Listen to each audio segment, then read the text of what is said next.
आज मैले तपाईँलाई होइन यो झ्याउरे ताल हुन्छ नि यो वाला क्या यस्तो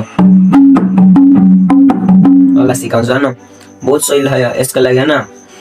5वटा उस बिटहरू हुन्छ नि त्यो याद गर्नुपर्छ। घिन ताङ फत घिन ताङ, यसलाई ठुलोतिर हान्छन् नि होइन, यसलाई घिन हान्छन् थाहा होला तपाईँलाई होइन। अनि यसलाई यस्तो ताङ एउटा वाला हान्छन् जहिले नि होइन, पहिले सिकाइसकेको मैले।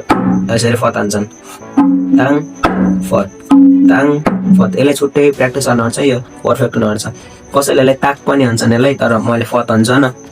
यसलाई ताङ यसलाई फत, अनि यताको ठुलोतिरकोलाई घिन, यस्तै हान्ने घिन ताङ फत घिन ताङ घिन ताङ फत घिन ताङ, घिन पछि ग्याप हुनुपर्छ यस्तै घिन। यति याद गर्नुहोस्। यो झ्याउरे ताल इजी हाल्न सकिन्छ कि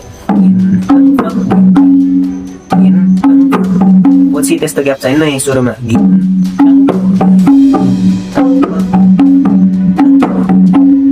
यस्तै हान्ने, बुझ्नु नि होइन।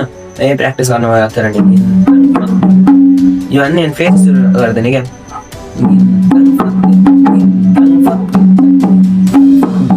ए हानेका हानेका नि मिठो भन्छ। लास्टमा इन्डिङमा हेरी इन्डिङ अझै जान्नु अनि अहिले सिकाउँ कि अर्को भिडियोमा सिकाउने, अहिले सिकाइन्छु ल। त इन्डिङको लागि यस्तरी फत घिन ताङ हान्ने,